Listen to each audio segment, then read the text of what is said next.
Hello, everybody. Hello. Great Bonjour, comment to vas-tu? see that you are all joining. Hello, Muriel. Ça va? You're back from another point of view. You're not in your kitchen today. No, I'm not. That's it. I'm back in my office.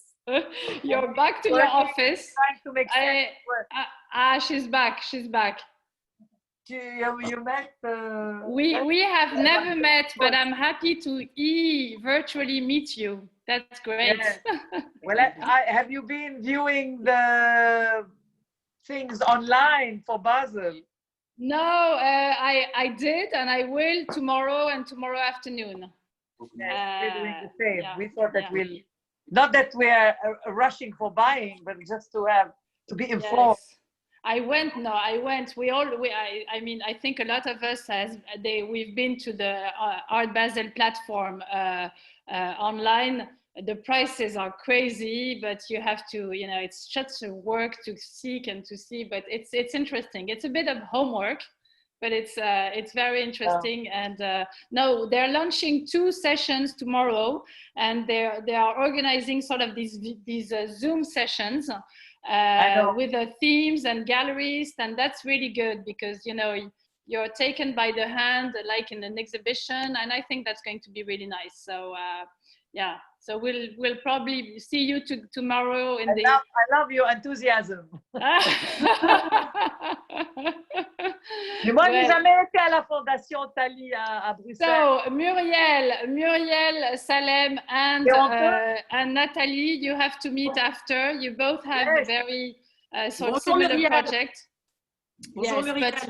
Bonjour. Okay, now I'm going to. Ça a l'air super. Ouais. Alors moi, je ne vous vois pas malheureusement, mais j'ai beaucoup entendu parler de vous, Muriel. Vous êtes à Bruxelles? Non, elle est à Londres. Pas du tout, je suis à Londres. Mais je travaille avec Anne Pontainier qui est, elle, à Bruxelles. Ah, voilà. Ah, oui. Donc, c'est vous qui avez une collection magnifique. Ah bon? J'ai vu les accrochages. Là, je suis intimidée. Au moins, il y a une bonne réputation. C'est bien déjà. C'est un bon début. C'est bien, c'est un bon début, ouais. OK, so... Alors, mute and listen. Voilà, listen. So I'm going to... everybody, hello to everybody. I think we are, yes, everybody's arriving to the sort of waiting room, and we will be able now to start the webinar. I'm going to unmute Nathalie. As you know, the rules now for this. I don't know how many sessions of webinar, but each session is very unique and very specific. And I'm very happy today to welcome Nathalie Guyot from Brussels. Nathalie, we all know that it's a lot of work to organize these sessions. So from the BNC Club and all its members, thank you, you and also the effort of your team for organizing this, because the viewing sort of collection is fantastic. So and especially to be able to arrive and see your very intimate aspect of yourself that you don't usually present to the official foundation, which is another house with residency and artists that we're going to talk about later. So I found that it was particularly interesting nowadays, since we don't have all these social connections, to be able to understand the people deeply and how they have started collecting art, supporting the artists, how they live, their eyes. It's a more intimacy that we really need for the spirit of the art. So you are a multitask personality.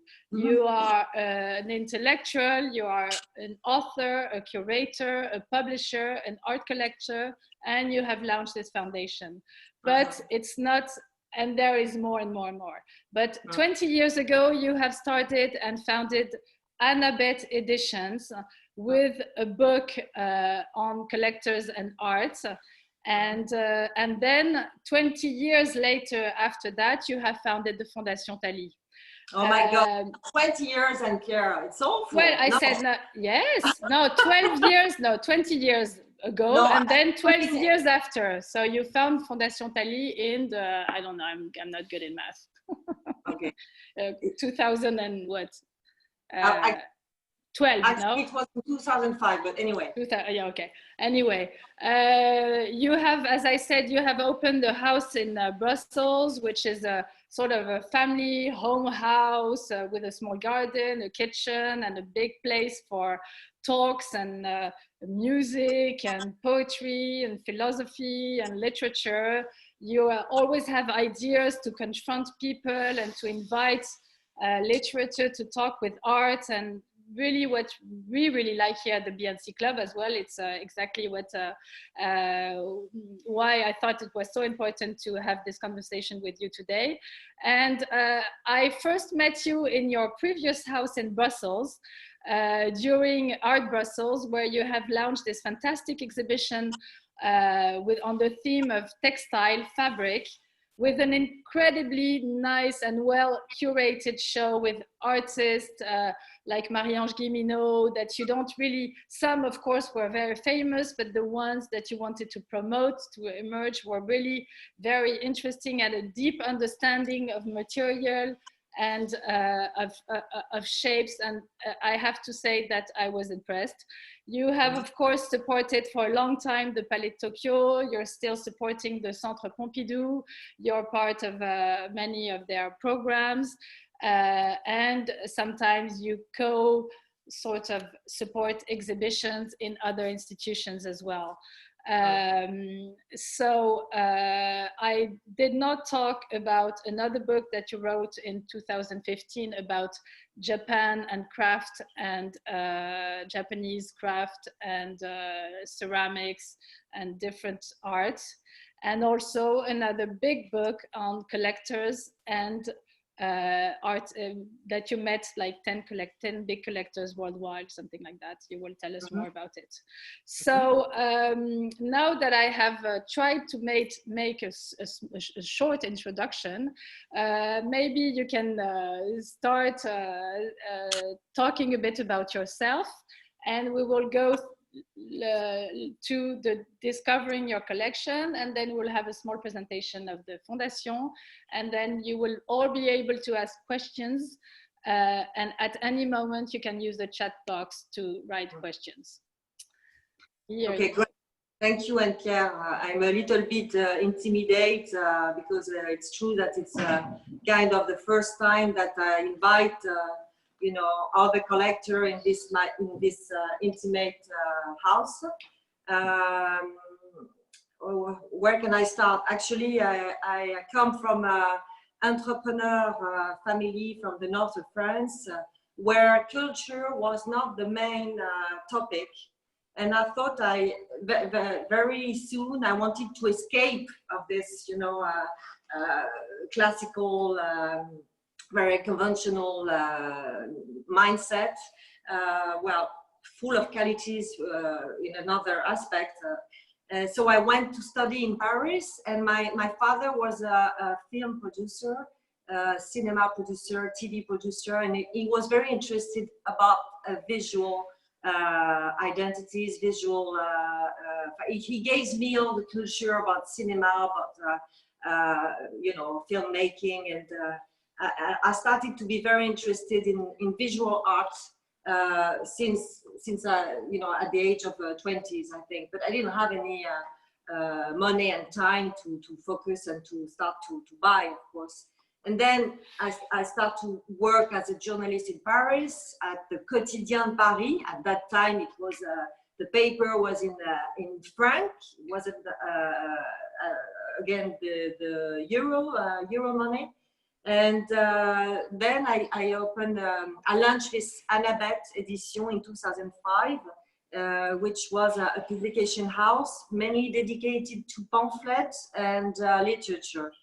So about collecting, actually, what is interesting me most is how can I go further in the knowledge, and how can I understand the process of creation and what is in the mind of the artist. That's why I write.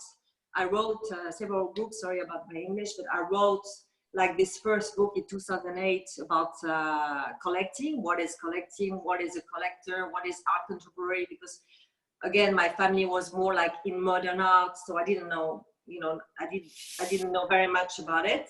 So I started to write, and it's with the writing. So it's this book. I don't know if you can, you know, it's still in Amazon, I think.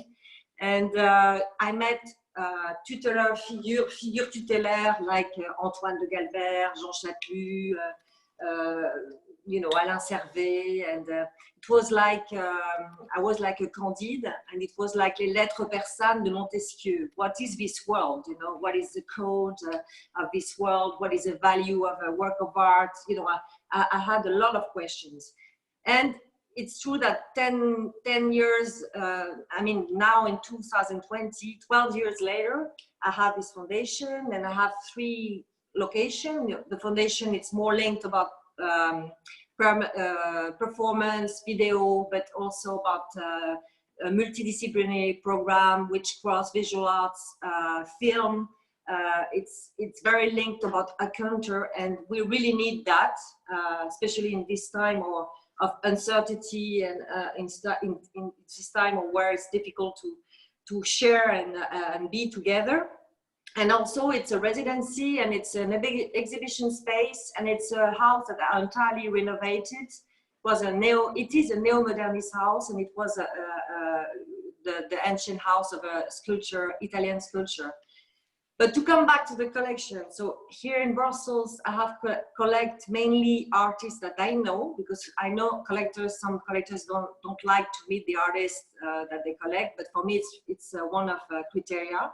And I can say it's very personal. I have no strategy, and it's very linked to you know, a project, a life of encounters, and it's very linked also about female artists, and it's between visual and craft. And I like very much ceramics, very much textile. So I did this exhibition in another house with all these artists. I was also very connected with the Indian scene, but maybe I'm gonna start to do like a little tour. So I cannot show you all the space because there's 4th floor in the house, and then I want to talk about the foundation also. So here it's like a small bureau where we have like here Nathalie Dupasquier painting. Nathalie Dupasquier, I met her. I think she's amazing, an amazing woman, very strong, and she was a member of the Memphis School with Sotsas, and she never stopped painting, and she was more like a designer in the latest 80s. Mm-hmm. And I think she's a very strong woman. I've seen there were a show at the Palais Tokyo with all the house of habitation, the house of Nathalie Dupasquier. Here it's a drawing behind of Sophie Vetnal. So I collect also local Belgium artists. Sophie Vetnal is at Galerie Continua. Galerie Continua, and she had a show with Ethel and Nan at the Centrale Electrique last year, and she is very interested about the medium as a you know, as a volume, here it's about landscape as Ethel and Nan, but she's working with paper, as Ethel is working with painting, and so I start by the entrance, and then we go on the living room. Here is a piece that I like very much. It's Davide Balula piece. It's 3 elements, and it's a technique. It's a Japanese technique of Shushukiban, which is bois brûlé. And I like also in the collection there's a red line, which is time, which is plasticity of language, which is trace, and it's very meditative. It's a meditative piece. as this one of Joel Andriano Meariosa, that you know probably, he was representing the Malgache pavilion at the last Venice Biennale, and it's about collecting textile and, you know, translating and upcycling a new piece as a work of art. And now we can see him at Chaumont-sur-Loire, because the huge piece that he presents at the Venice Biennale will be shown at the Chaumont-sur-Loire. If you don't know this castle, I really recommend that you go and visit this castle. Here we have Gregor Hildebrandt. I like this guy, he's German, he's based in Berlin. And I like the way he's collecting our memory, music. His ADN is to work with tape. Recording tapes, yeah. Voilà. Mm. And it's very about pop-up culture, pop-up art culture, cinema, music, and also about trace, print, yin and yang. I think it's very, you know, subtle, fragile. This statement of Douglas Gordon helped me very much during the quarantine, guided by me, not by light, never in darkness. Actually, the artist came and did it here in the house, and he's you know him for his photography, the extract from Hollywood image, and he's very close to Angela Bullock, Liam Gillick. Voilà. So I like this. Gave me strength and verticality during this what we just passed through. Edith de Kint, 3 works of Edith de Kint. Born in 1960, and she works like a scientist. She likes to experiment the support. So, you know, doing like for the first work here, she didn't do anything. She just with this liquid let this figure come out from the tableau. And here works on translation. Je sais pas comment on dit, détisse pour retisser. It's all about, c'est un va-et-vient sur la culture. C'est très conceptual, like very conceptual. And what's the name of the artist? Sorry. Edith de Kint. Ah, de Kint. Yeah. Okay. She had a show at the Wheels. She was also invited several times at the Venice Biennale. She's doing video installation. She's working mainly on textile, and she was at the Belgium Art Prize. She's you know, internationally really recognized. Here we have Jérémy de Mester.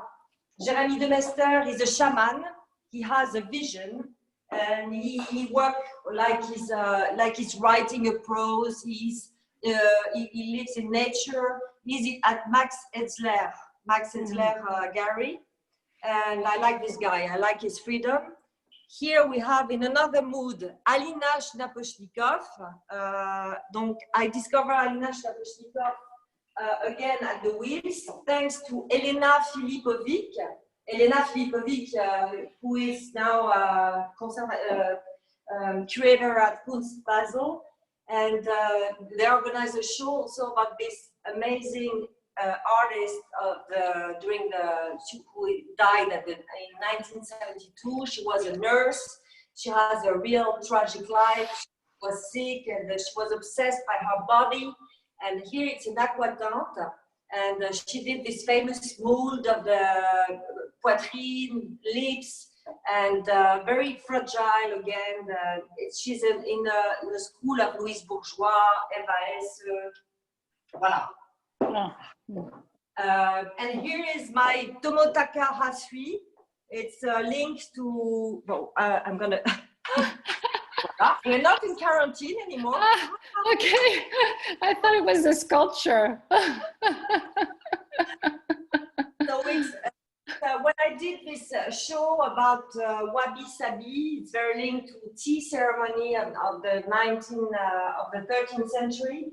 It's about impermanence and simplicité dans les purs, très japonais comme feeling. Et donc j'ai invité cet artiste, Motaka Yasui, et c'est tout en lac et en urushi. Urushi, c'est la laque japonaise, perle, marbre et obsidienne. Et quand il est venu installer la pièce, when he came to install the piece, he stayed like hours, tourner autour de la pièce, bien vérifier qu'elle était à la bonne place, dans une espèce de concentration hallucinante à la japonaise, quoi. Voilà. Je vous invite. Vous me suivez? Absolument, on est là. On te suit à la trace. Là, on ne voit pas dans la cage d'escalier. Il y a un grand tableau sur la gauche. Alors là, ici c'est France West, donc que je ne présenterai pas, qui est un immense artiste de la 20e siècle, 20e siècle, qui m'amuse beaucoup. I think it's fun. Here he's talking about, it's a collage of the 1970s, and it's about domination, male and female, about the... Yes, and Franz West is Belgium, no? He lives in Mexico, but he's Belgium originally, isn't he? No, he's Austrian. Austrian. Okay, sorry. Oops. Franz West, he had a huge show at Pompidou last year, and he did a lot, you know, this big sculpture, like, yeah, with the pink and like pink, big, voilà. yeah, And also, yeah. Voilà. And here you have Zoe Paul. Zoe Paul is a young artist. She's doing ceramic sculpture. It's again about textile. She's based in Athens. She's got a lot of potential, and that's why I support her. And it's a grid, and she collects the grid, and she did like a weaving on the grid.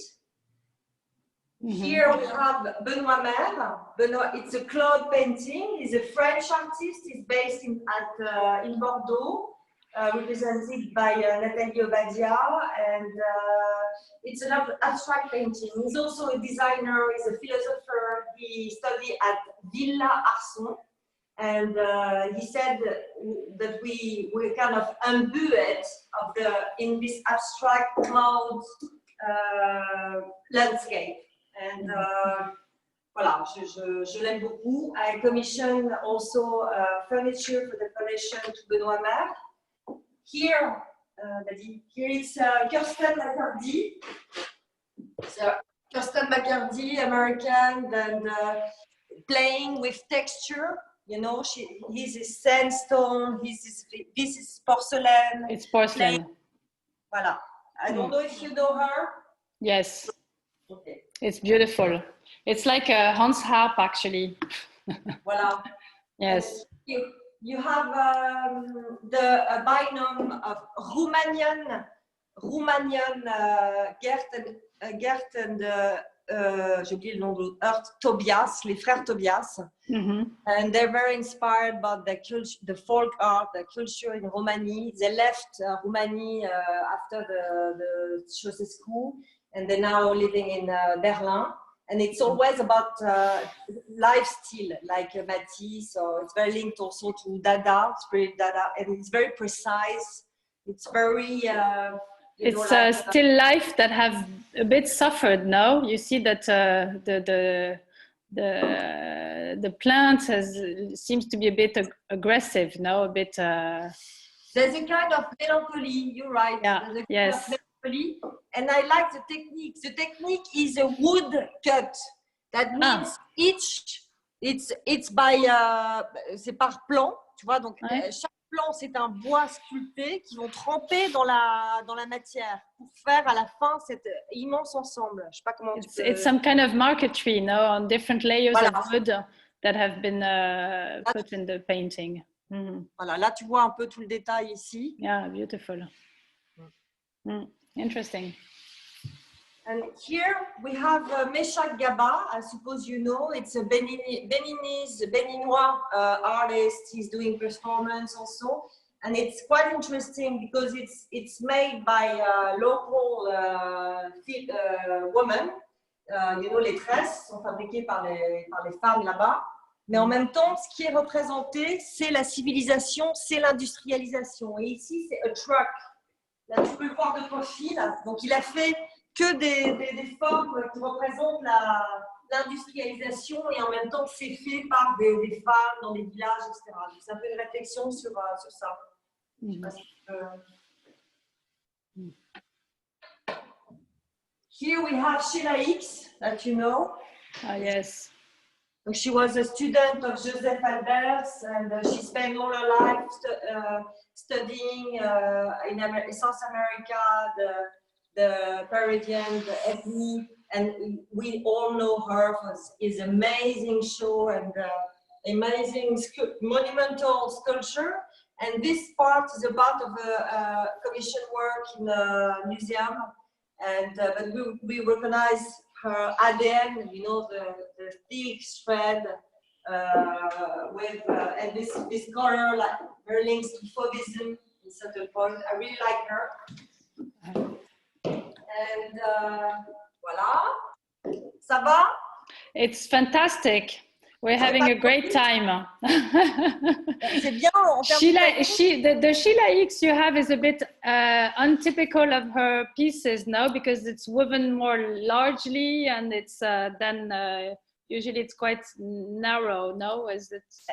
Actually, I have the privilege to visit her studio. She's my neighbor in Paris. Ah. I was in her studio, and I had the opportunity to acquire this piece, so I didn't hesitate a second. Of course. You see what I mean? I think, voilà. Mm. But you're right. We all know this kind of pas bubble, mais yeah, there are sort of circle and voilà. the spheres, demi-spheres and spheres. Yes, more. Yes. Mm. And she's at Frankelbass Gallery. So here I can start with my first piece in 2008. It was this expand tree of Tatiana Trouvé. Tatiana Trouvé, I think she's an amazing, very important artist of the 21st century. I follow her work for many years since she started with the polder, with this, you know, this sculpture, this isolated sculpture linked to glass, metal, and we all remember it was like a real discovery when she started to be shown at the Pompidou, and she had the Duchamp Prize in 2007. And I think she's amazing, very singular.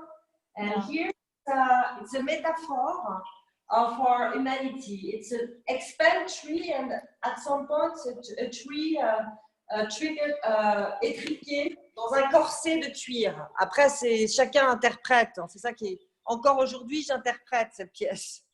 Oui. Oui, c'est à la fois féministe et à la fois une dénonciation de la façon dont on peut être étriqué aussi dans un.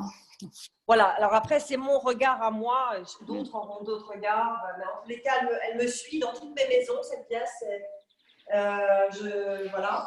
Ici, José Maria Sicilia, donc it's a Spanish artist, it's also a textile, and is like working, sewing with the song of birds. So it's an abstract embroidery with bold and silk threads, and I think it's amazing. I like it very much. I think I like the freedom and also, of course, the intention, the abstraction. Here it's more political. It's Catherine Bock. You mean it's Katinka Bock, no? Sorry? Katinka Bock, no? No. Yeah, there's Katinka Bock, but there's also Catherine Bock. Ah, Catherine Bock. No, Catherine Bock, she's working on territories, on map, collecting map, and she's sewing a sculpture, like an excroissance of this map, to dénoncer les gabegies écologiques. Là, elle parle aussi beaucoup des migrants, et en même temps, c'est une œuvre extrême, d'une fragilité extrême, d'une tension. Je trouve que c'est magnifique comme travail. Voilà. C'est Catherine Bock. Catherine Bock, yes. Et là, ici, tu as Katinka Bock. Alors, ok. Voilà. D'accord. Donc, Katinka Bock, c'est also a sculpture. She's doing a lot of ceramics, and it's always about layer. Up, it's Edith de Kint again. And she had a super show at Galerie Lafayette Anticipation. I don't know if you've seen it. Yes. Katinka Bock, tu l'as vu son show à la... Non, je ne l'ai pas vu. Je l'ai vu beaucoup, Katinka Bock, mais pas Lafayette. C'est OK si on parle en français parce qu'il y a beaucoup de Français qui ont joint, mais bon, on va essayer de passer un peu les deux pour la postérité. En fait, ici, c'est le processus, c'est-à-dire que c'est comme des layers, des couches qui vont recouvrir des épidermes. Elle s'intéresse beaucoup au process de la matière. Enfin, c'est ce que j'ai parlé un peu avec elle, c'est ce qu'elle me dit. Donc, c'est très sur le process et la transformation du rationnel et de l'irrationnel. Ah, on t'entend moins bien. Ici, Lumna Chaudhary. That's beautiful. Pardon? Ça, c'est magnifique. Hein? Donc ça, c'est Lumna Chaudhary. Alors ça va vous intéresser aussi parce que c'est une femme qui est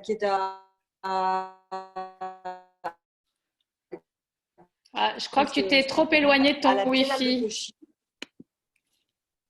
Ah, ouais. Vous ne entendez plus? Ouais. Là, c'est mieux.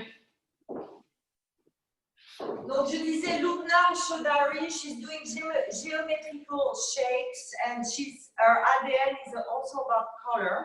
Elle fait elle-même tous ses émaux. Et donc, chaque pièce est un ensemble d'architecture. On peut appeler ça des utopies. Je trouve ça absolument magnifique. J'ai découvert son travail à la Biennale de Cauchy il y a 2 ans, où elle présentait 1000 pièces en céramique, toutes différentes, des toutes petites pièces comme des utopies. Et elle a été aussi invitée en résidence à la Victoria Albert Museum.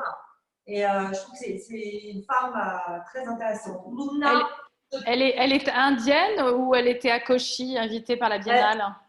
Elle n'est pas indienne, elle est née en Afrique du Sud, si je me souviens bien. C'est magnifique. C'est magnifique, je trouve que c'est assez cohérent avec Nathalie Dupasquier. Et, ouais. Bah, carrément, là on est encore dans la géométrie. Et là on enchaîne aussi avec toujours la géométrie, les espaces. Donc, ça c'est Farah Atassi.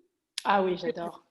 Voilà, et qui depuis un certain temps utilise ces patterns dans lesquels elle va utiliser les langages de l'abstraction en même temps dans la technique, et c'est de la figuration, c'est assez narratif.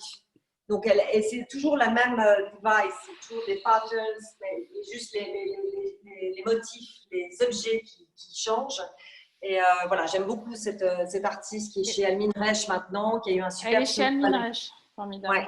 Mais c'est une artiste qui peint très peu, Farah. Elle met très longtemps à faire ses peintures et à chaque fois, c'est tout un univers et des constructions géométriques qui peuvent être assez différentes en fait, qui ne sont pas forcément très construites. Hein. Parfois, ça peut être beaucoup plus...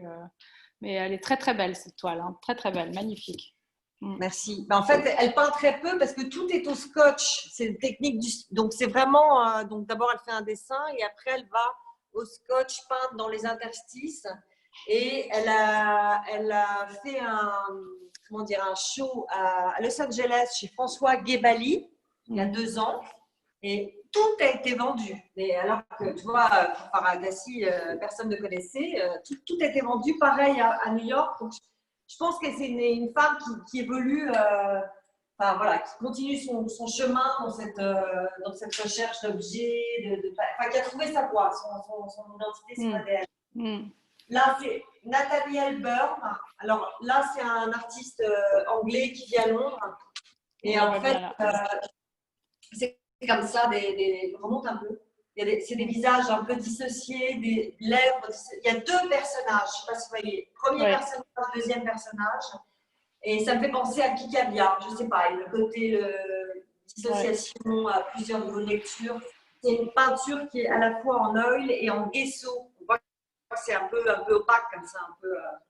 Voilà. Bien sûr. Je pense que c'est pas mal, là, on a fait un bon petit tour. On a fait un bon petit tour, surtout que comme on a d'autres sujets, il va falloir que... Voilà.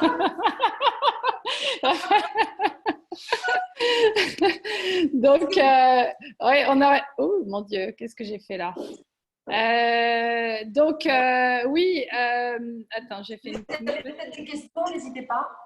j'ai fait une mauvaise manip avec mon ordi, j'arrive plus à retrouver, à retourner là où j'étais pour te voir. Donc tu vas te oui. Alors là, voilà, là on te voit bien. Donc écoute, oui, Nathalie, non, c'est vrai que c'est très intéressant ta collection. Il y a effectivement pas mal d'artistes femmes.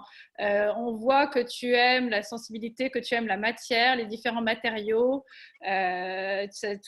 Toute la collection est assez cohérente, mais tu parles de rencontres avec les artistes. Hein. Ce qui t'anime, c'est de les rencontrer. Tu les rencontres de manière random ou alors voilà, tu jettes ton dévolu sur une œuvre et tu te dis il faut que je rencontre cet artiste et que j'achète une œuvre. Comment est-ce que ça se passe, ton processus?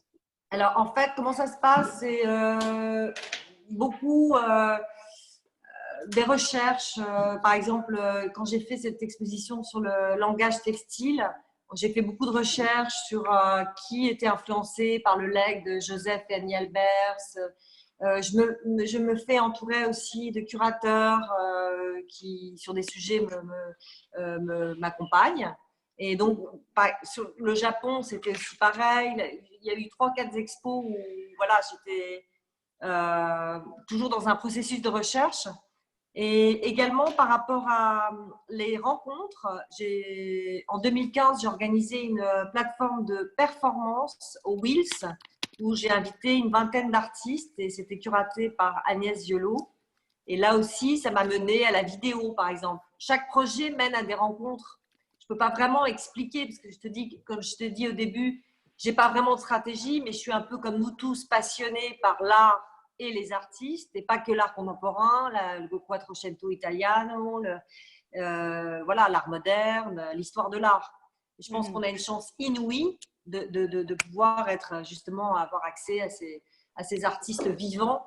Donc, par exemple, là maintenant, je regarde des artistes peut-être plus historiques qui pourraient compléter justement cet ensemble, comme bon, je ne veux pas dire de nom, mais voilà, je suis en train d'essayer toujours dans cette quête de recherche de cohérence.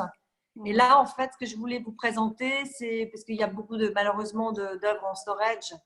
C'est une autre femme importante ici, je pense à l'international, qui s'appelle Anne-Veronica Janssen, que vous connaissez toutes, j'imagine. Et en fait, j'aime beaucoup ce travail parce qu'elle joue avec la spatialité, la lumière, elle réinvente à chaque fois. Elle est chez Kamel Mennour, elle a fait un solo aussi au Wills. Et cette pièce qui est dans la collection, c'est une pièce un peu détournée puisque c'est un store recouvert de feuilles d'or. Donc le store qui, par définition, opacifie la lumière, mais là, en fait, c'est celui qui apporte la lumière puisqu'il est recouvert de feuilles d'or. Donc quand on peut jouer avec le store et cette pièce est absolument fabuleuse. Bon, évidemment, très fragile, je ne vous cache pas. Voilà. Claire, peut-être peut passer à la suite. Vous m'entendez toujours? Oui. Je ne sais pas, Claire, tu peux passer à la suite?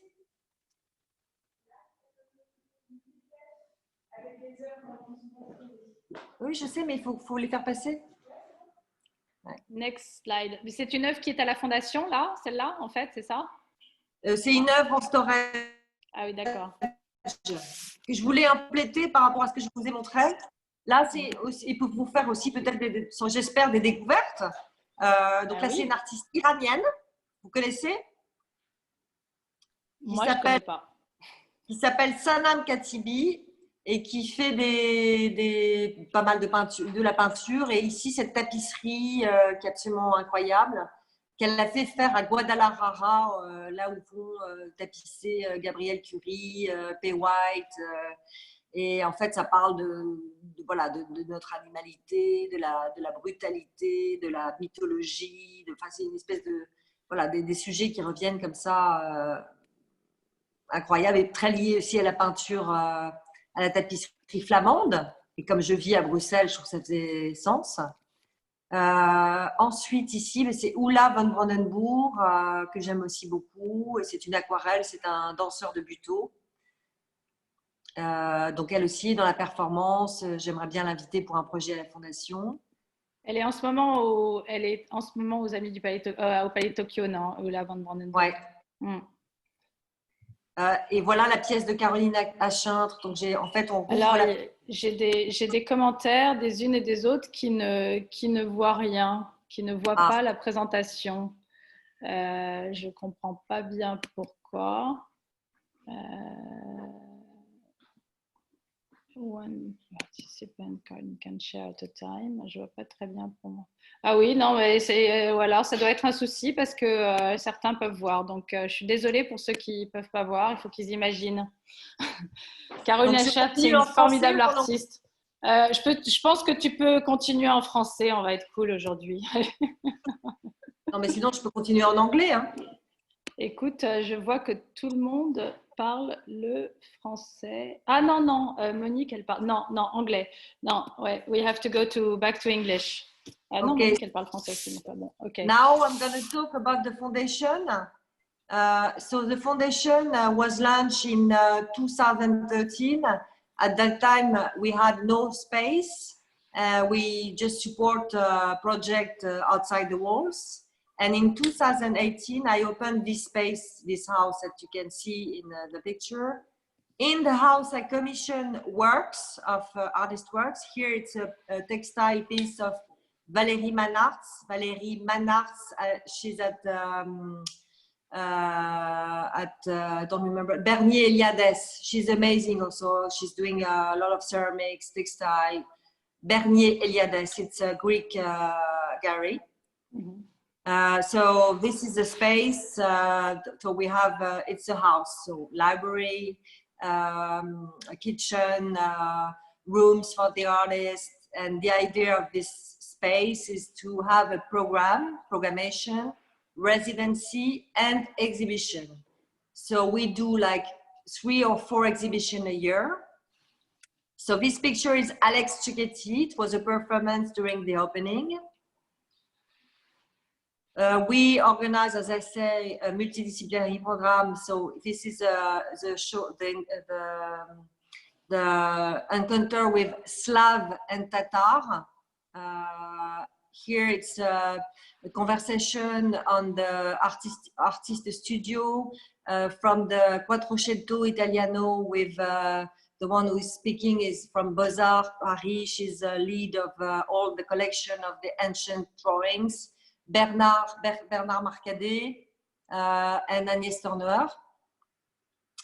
An exhibition, like I say, 3 exhibitions a year, mainly on female artists, and also restitution of projects of the residencies. Voilà, there were a show of Karine Rougier, Diane Penchal, Agnès Torneur. We received Clément Cogitor, plenty of people, visual artists, performer. Since we opened, it was like 100 of encounter. So here it's about the residency. So it's young artists. They come with a specific project. They do workshop and they're invited on a theme. So at the beginning, we start with identities and territories. As we are in Brussels, I thought it was interesting to invite artists on the idea of communities. So we have 40 different communities and 3 languages spoken. So I wanted to challenge the artist on the theme. And this still workshop with art school. The artist. What do you mean an art school? But we work with, institutions, but also art school like Erg, La Cambre, INSAS for specific workshop. For example, we invite Emmanuel Wynne, who is a performer and also a teacher at Beaux-Arts de Paris, to do a specific workshop with the school of Anna Teresa de Kersmacher, who is a very famous Belgian choreographer. And they did a specific workshop on the text of Pierre Guillota, who just died, and his drawing are actually shown at ZLIV Ghent. And it was very interesting because these young students don't have the opportunity to work together, to collaborate. So I think it was interesting for them. So this is still the residency, the restitution of one of the project about ecology.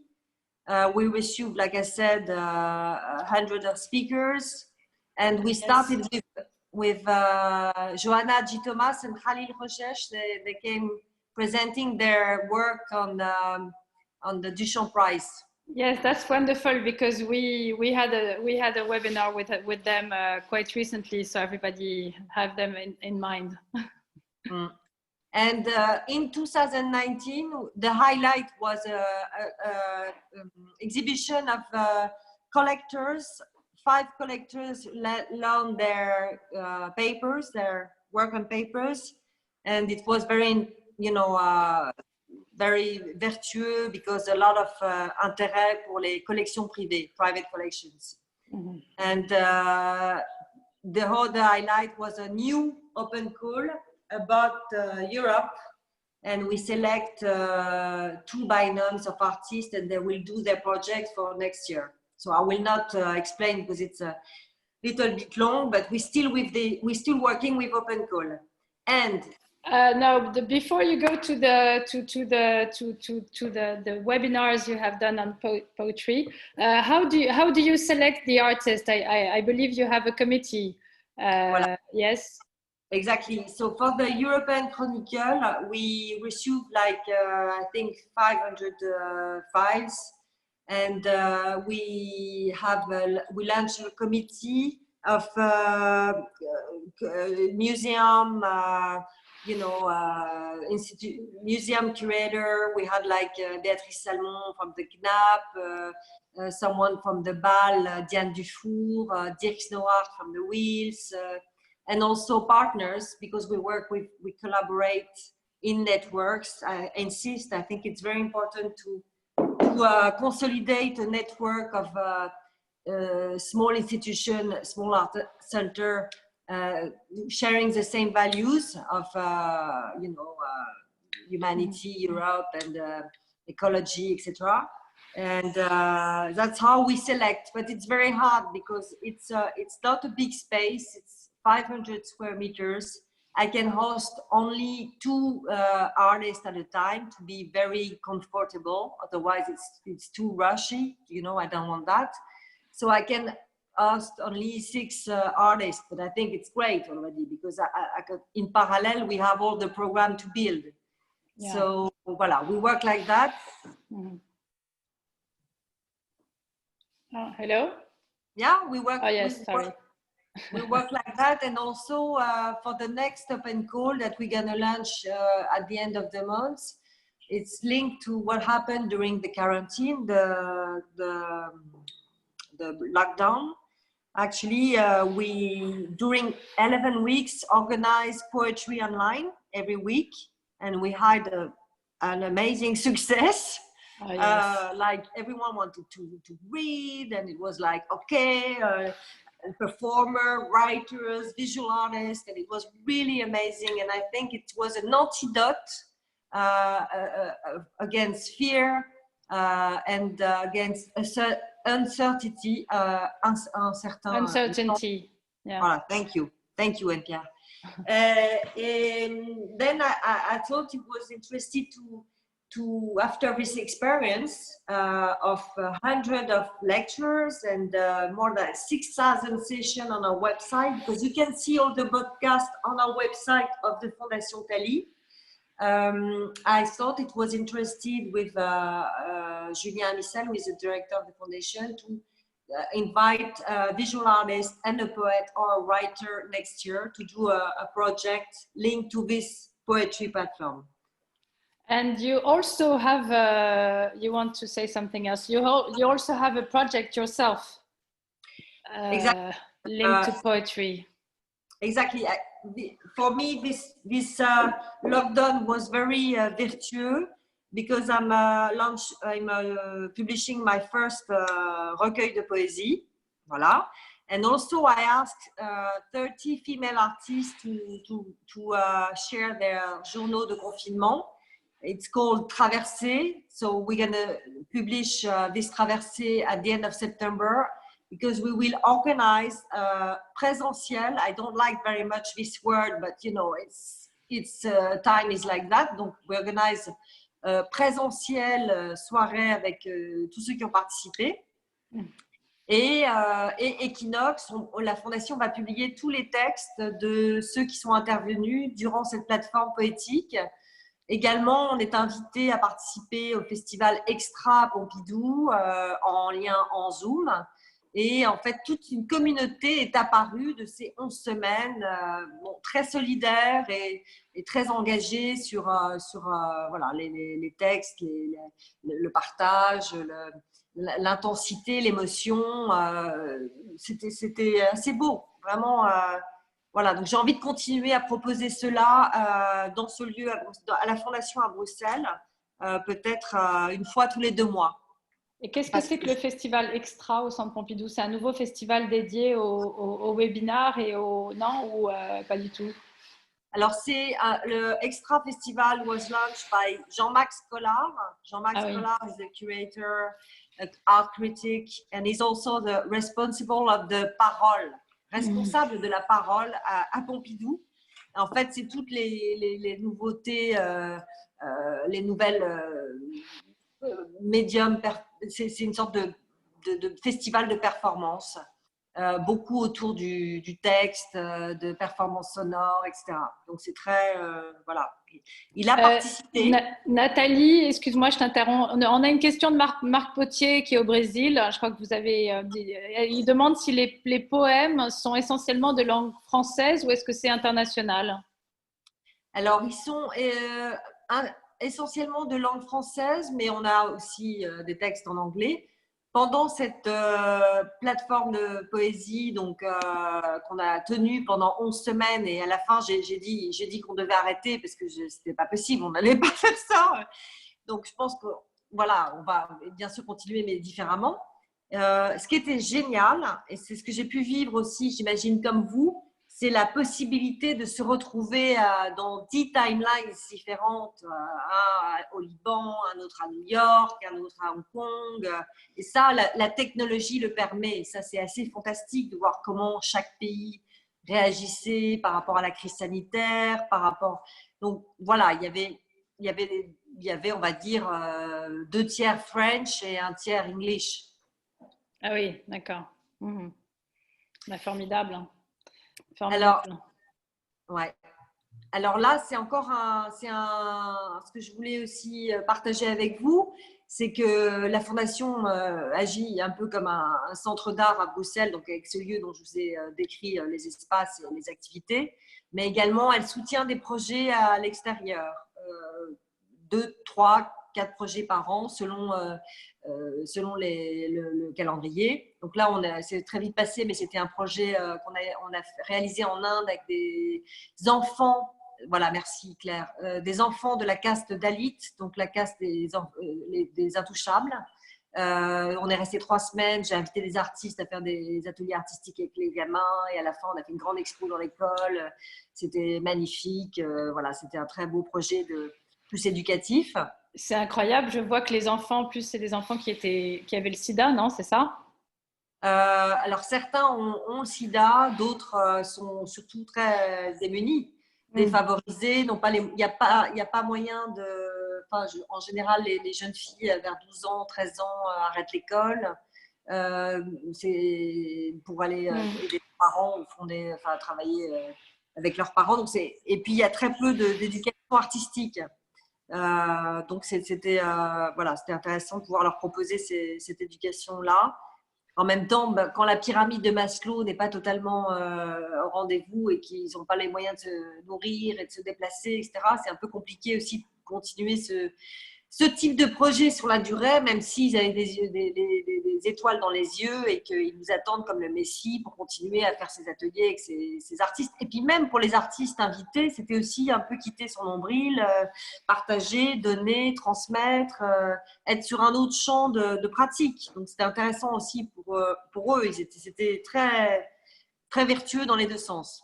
Et là aussi, on voit ton caractère assez engagé parce que tu t'es parti avec les artistes, avec Lionel Estève, avec Philippe Terriermann, voilà, Claudia Radulescu, je vois. Enfin bon, tu les as emmenés là-bas, faire une résidence un peu hors les murs, travailler, rencontrer. Enfin, voilà, je me rappelle que tu étais resté assez longtemps d'ailleurs. Ouais. Mais, resté 4 mois. Ah oui, c'est ça, voilà. Donc, c'est pas un projet comme ça, un petit, voilà, juste pour envoyer une bourse quelque part. C'est à chaque fois, c'est toute une réflexion, un accompagnement et un engagement surtout. Voilà, et puis surtout, j'ai animé moi-même un atelier autour du Petit Prince avec une artiste, donc Claudia Radulescu. Donc, c'était une façon aussi de raconter visuellement cette fable. Donc, on leur a fait faire des collages. Ils ont été incroyables, ces gamins. Et on a fait une expo autour du Petit Prince. Et donc, on avait le Petit Prince écrit en dalit, en sanskrit, donc que j'avais jamais vu, et le Petit Prince en anglais. Donc, c'était aussi une manière de leur apprendre, parce qu'ils ne parlent pas non plus très, très bien anglais. Donc, d'avancer avec eux de manière artistique, voilà, de manière créative. Alors, il y a encore des choses. Il faut que tu t'arrêtes, Nathalie. Tu fais trop de choses. Ça fait beaucoup, hein. Écoute, quand j'ai regardé les slides, j'ai dit oh là là, on va peut-être faire une sélection, mais bon là donc très vite, ça c'est un projet que je soutiens. Donc c'est un court-métrage porté par 2 jeunes réalisateurs que j'aime beaucoup. Voilà, donc j'ai voulu les aider. Ça sortira bientôt dans des festivals, je vous tiendrai au courant. Ensuite, voilà, ça c'est Thanks for Nothing. Je trouve que ces femmes sont extraordinaires. Marine Hunschenbeck, Blanche de l'Estrange et tout. Et je me rappelle plus des 3 autres. Elles font un travail formidable. Et je trouve que c'est important de les soutenir. Donc, c'est ce qu'on a fait aussi sur le dernier événement. Une expo de Marie-Ange Guilleminot au musée Horta. Donc, magnifique. Artiste textile. Donc là, on a porté aussi le projet sur la communication, la prod, etc. Et les éditions d'artistes. Donc, on continue nos éditions limitées d'artistes, en particulier du bijou. On a eu un beau succès avec le bijou de Lionel Estève. Donc, voilà, c'est une autre des activités de la fondation, c'est de faire 1 ou 2 projets éditions multiples. Et donc, à la rentrée, on vous présentera un nouveau projet de bijoux d'artistes qu'on est en train de finaliser. Et ben voilà, c'est celui-là. Donc, c'est Valérie Manard. Ce sera une très, très belle parure. Je ne vous en dis pas plus, mais ça va sortir c'est un beau bijou précieux. Voilà, nos partenaires. Et puis, la prochaine exposition qui ouvrira donc de Caroline Akintre le 2 septembre avec cette fameuse soirée poétique fin septembre qu'on est en train d'organiser. Et on essaye toujours de faire aussi une rencontre autour du travail de l'artiste qu'on invite en expo. Voilà, c'est un lieu qui permet cela. Bon, j'ai beaucoup parlé. J'espère que ça vous a intéressé. Et je serais ravie, en tous les cas, de partager avec vous ma passion. Et voilà, parce que c'est vraiment agréable de pouvoir échanger. Caroline Akintre, je ne savais pas qu'on disait Akintre d'ailleurs, j'ai toujours dit Achintre, mais bon, voilà, on en apprend tous les jours. Elle avait fait partie d'une exposition de groupe au Palais de Tokyo et c'est une artiste absolument exceptionnelle. Et je comprends qu'elle est complètement dans ta lignée textile, fabric, craft, donc femme, effectivement, je trouve très intéressant. Si vous avez des questions à poser, alors j'en ai une depuis un moment, toujours de Marc, mais il y en a une autre aussi qui demande si tu as des artistes brésiliens dans ta collection. Oui, j'ai Janaína Chape, Solange Pessoa et Pamela Bosquet. Je suis assez proche de Mendes Wood. D'accord. Ouais, mais et d'ailleurs, Marc, si tu m'écoutes, c'est une piste que j'aimerais explorer quand on aura le droit de reprendre l'avion. j'ai été très intéressée par la biennale dont tu vas être commissaire l'année prochaine. Et en fait, pour être précise, avant le lockdown, j'avais prévu je voyageais beaucoup. Hein, je pense que comme nous tous, on voyageait beaucoup. C'est peut-être une réflexion à voyager moins et de manière plus juste. Et en tous les cas, j'étais partie j'aime bien découvrir chaque année une nouvelle scène. Et donc, cette scène, c'était Dakar. Et je devais partir à la Biennale de Dakar. Et mon idée, c'était d'inviter des artistes qui travaillent sur cette question du recyclage, de l'artisanat, etc., de les montrer à Bruxelles, en Europe. Et voilà, donc c'est aussi un pan de l'activité de la Fondation, c'est de pouvoir montrer à des artistes qu'on ne voit pas ici en Europe et de les aider. Donc, pourquoi pas sous un format expo ou sous un format de résidence évidemment. Voilà. Marc nous écoute. Ce que j'ai trouvé moi aussi formidable avec ces webinaires comme toi, tu as fait la poésie et c'est vrai que donc moi j'étais plus art et toi très poésie, mais j'espère qu'on fera un projet ensemble poésie art entre Londres et Bruxelles. Je trouve formidable que à travers ça vous ayez pu, parce que bon, comme tu disais, là il y a Alexandra qui est à Buenos Aires qui a pu suivre nos webinaires, Marc Potier au Brésil. Je trouve que c'est formidable de pouvoir construire cette communauté un peu de curators, de fondations privées qui vont avec des synergies qui vont aller ensemble. Marc, c'est la biennale de Curitiba. Curitiba. Ah pardon, Curitiba. Et donc voilà, donc oui, je te laisse la parole si vous voulez parler. On a encore 3 minutes et puis après j'ai juste une autre question. Non, moi j'avais simplement posé cette question sur les artistes évidemment totalement déformés. Je pense que si Alexandra nous écoute aussi, elle dirait et qui sont les artistes argentins, parce qu'effectivement on est dans un pays qui a toujours été, où la place de la femme a toujours été extrêmement importante et qui a eu toujours des figures de Tarsila de Amaral en passant.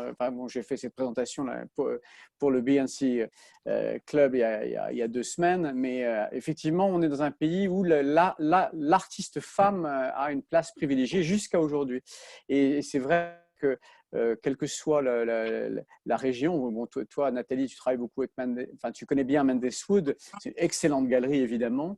Et d'ailleurs, ils ont une autre artiste qui est Sonia Gomez que j'aime beaucoup, avec laquelle j'ai aussi travaillé. Et enfin voilà, la liste est absolument infinie. Donc si vraiment tu veux venir, si vous toutes voulez venir au Brésil, je serais absolument ravi de vous organiser un programme. Parce qu'il y a beaucoup. Avec plaisir, Marc. On va demander à Anne-Pierre de tout organiser. Anne-Pierre. Super happy est là. Non, mais évidemment, comment dire non? Enfin, c'est évident. Oui, évident. On est curieuse. Évident. 2021. Cette année, ça va être un peu court, même si elle a bien de São Paulo. Mais l'année prochaine, enfin, en tout cas, entre Curitiba et les autres programmes qu'on pourra vous montrer, ce sera formidable. Alors, tu sais que Sonia Gomez est venue me voir à la Fondation. Je l'ai rencontrée. Je n'ai pas acquis de pièces pour le moment. Pour être tout à fait honnête, je trouve ça assez cher. Mais je pense où… Elle a complètement décollé. Moi, je me souviens, j'avais fait visiter, c'était… Une année, j'ai reçu au Brésil à la fois les amis du Centre Pompidou et les amis de la Maison Rouge. Et je me souviens, j'avais fait visiter son atelier à Belo Horizonte à l'époque. Elle était absolument inconnue. Et j'ai eu deux attitudes très amusantes parce que les amis du Pompidou ne se sont pas du tout intéressés. Et la Maison Rouge, mais on ne pouvait plus les faire sortir de l'atelier. Donc, c'était très, très amusant. Et effectivement, il y a eu pas mal d'achats des amis de la Maison Rouge et je crois qu'ils doivent se féliciter. Après, il y a une autre que j'aime beaucoup aussi, c'est Erika Verzutti. Oui, bien sûr. Oui, bien sûr. Elle est brésilienne également. Oui, exactement. Magnifique son travail. Alexandra, tu voulais juste poser une petite question aussi avant que… Oui. Bonjour, c'était très intéressant. Écoute, je voulais savoir comment est organisée ta fondation en termes d'équipe, parce que tu as beaucoup de projets. Donc, si tu peux nous expliquer un peu la partie plus institutionnelle et de management d'équipe, je trouve que c'est important. Avec plaisir. En fait, oui, c'est vrai que je me suis rendu compte en faisant ce slide pour BC Club, que je remercie Anne-Pierre pour cette invitation. Je ne veux pas, comme on dit, charger la barque. J'ai envie d'être rester très agile et très souple. Donc, c'est un projet de mécénat que je veux voilà, léger. Donc, il y a un lieu, une maison et une équipe, un directeur, une assistante. Et après, je travaille avec par projet. Donc, par projet, on a des régisseurs, des curateurs. Voilà. Mais disons que le noyau dur, c'est 2 personnes. 2 personnes plus moi. Et je trouve que ça n'aurait pas beaucoup de sens, tu vois, par rapport à tout ce que je fais par ailleurs et la collection. Et j'ai pas envie que ça soit plus que cela. Tu vois, je m'inscris pas du tout. C'est un projet qui me correspond parce que j'aime bien m'impliquer et j'ai pas envie de me retrouver à faire que du management, tu vois. Donc, je trouve que ça me correspond assez comme ça. Mais c'est vrai que c'est très intense. Mais c'est bien. Enfin, voilà, moi, ça me convient. Merci. On viendra aussi voir la scène argentine. On pourra faire un tandem Brésil-Argentine. Avec plaisir. Beaucoup d'artistes femmes d'ailleurs qui travaillent sur le textile et enfin d'artistes de très haut niveau. Donc voilà. Avec plaisir pour venir. Voilà, à travers de la fondation Arteba, quand il y a cette foire, mais qui est une foire plutôt intellectuelle et de curator, j'en ai parlé aussi à Marc. Ce serait très intéressant. Quand Sandra Egedus est venue, il est sorti après beaucoup de projets après sa venue. Quand Rebecca Lamarche-Vadel est venue, beaucoup de projets. Et comme je vois que tu travailles par passion, j'aime bien ta manière de travailler très entrepreneuriale, qui est la mienne. Voilà, j'espère qu'on pourra organiser ça. Absolument. Avec plaisir. Déjà, sur la partie résidence, on va te passer l'appel à projet. Absolument, oui. Voilà, comme ça, tu vois, on commence à discuter comme ça avec plaisir. Oui, exactement. Génial. Okay. Donc voilà, après je vois que bon, avec Isabelle Otimski qui est aussi avec nous, on était allé voir la fondation il y a 2 ans, je crois, à Bruxelles. Et pour tous ceux qui viennent régulièrement, on peut aussi aller à Bruxelles. Moi, j'aimerais bien voir Caroline à Quintre. Voilà. Alors, puisque ça, c'est très bientôt aussi. Alors, il y a 2 écoles, il y a à Quintre et à Chintre. Et alors, pour en revenir à Bruxelles, Bruxelles, c'est devenu the place to be. Je vous le dis, the place to be. Il y a Canal Pompidou, il y a plein de galeries, c'est hyper agréable. C'est une espèce de village de baba où on coopère tous. Ils sont gentils, c'est pas l'agressivité permanente de Paris. Paris, si on veut y aller, on y va. C'est pas un problème. On y va, c'est à 1h30, tu vois, c'est vraiment pas… Non, franchement, moi, ça fait 17 ans que je suis ici.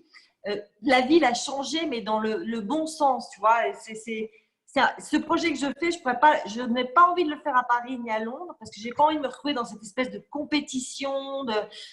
Voilà, je fais les choses à mon rythme, comme j'ai envie. Et cette ville le permet. Il y a cette nonchalance belge. Très proche de la nonchalance italienne, qui fait que voilà, on fait les choses, suisse aussi, on fait les choses en profondeur et dans la lenteur. Et puis, ce qu'on vient de vivre, voilà, nous permet aussi d'avancer plus dans cet rythme-là, il me semble. C'est voilà. Formidable, c'est formidable. Donc, oui, il y a aussi quelques Suisses dans notre… et quelqu'un qui est à… Voilà, donc, bon, ben, il y a 2 Suisses là, et puis il y en a une qui est au Portugal. Donc, c'est bien. On réunit absolument tout ce qu'on voulait réunir en termes d'international et de communication et de plateforme. Donc, merci encore à Nathalie. Merci aussi à Julien Amiquel qui a beaucoup travaillé sur ce projet et qui dirige la fondation. Et à quelqu'un qui s'appelle Fondation Thalie et qui est une jeune fille sympathique que j'ai vue tout à l'heure. Alors, Claire Molou, elle s'appelle. Claire Molou, voilà. Merci beaucoup à toutes pour avoir rendu ça possible et à toi, Nathalie, pour nous avoir ouvert les portes de ta maison, de ton intimité et de cette merveilleuse, de tous ces merveilleux projets que tu fais. Donc, on va suivre tout ça. On peut demander des contacts, des idées. Voilà, je vous envoie la liste des artistes dont j'ai parlé, si vous le souhaitez. Et un grand merci à toi, Anne-Pierre, Namasté, Un grand, grand merci pour de nous mettre comme ça, de nous connecter toutes ensemble. C'est magnifique ce que tu fais. Exactement, exactement. Merci beaucoup à toutes et puis Super, bonne journée. À bientôt, Merci Muriel. À bientôt. Ciao, à très bientôt. Au revoir. Bye. Ciao. Ciao. Merci, au revoir.